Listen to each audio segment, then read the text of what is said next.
Welcome to my channel. Today day new update January 17th, 2023. Please don't forget to subscribe to have all important update. All indications point to a continued escalation in Ukraine, especially on the Eastern Front, which is now flaring in the air. What are the latest details from the field?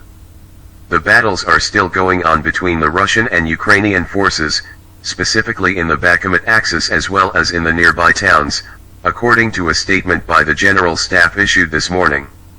The Russian forces are still working to bomb the positions of the Ukrainian forces in the vicinity of Bakhmut and in Bakhmut.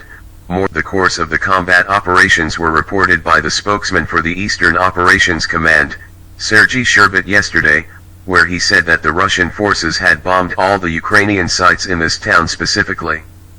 The main city and the surrounding towns were exposed to raids 134 times during the past day. As for the Ukrainian forces, he said that there are two main tasks in front of the Ukrainian forces. The first task is to prevent the Russian forces from advancing in these towns, and the second task is to deplete the Russian military capabilities, inflicting the attacking Russian forces the greatest losses. Also, he mentioned that the Russian forces are also now working on an attack in the Krasvita axis, which also fits in the two areas of Plaharica.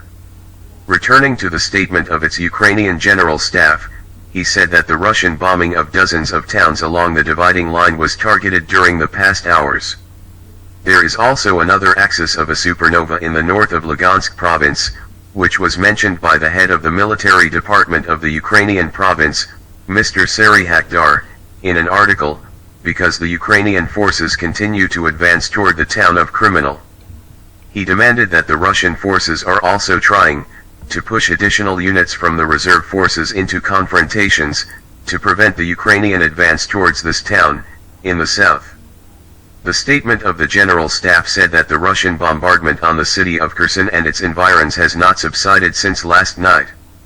The city of Kherson and its surroundings were bombed, and a series of explosions were heard in the city of Kherson and the vicinity, but there have been no confirmations from official Ukrainian military sources about the nature of these explosions, whether there were victims or the location used by the Russian forces.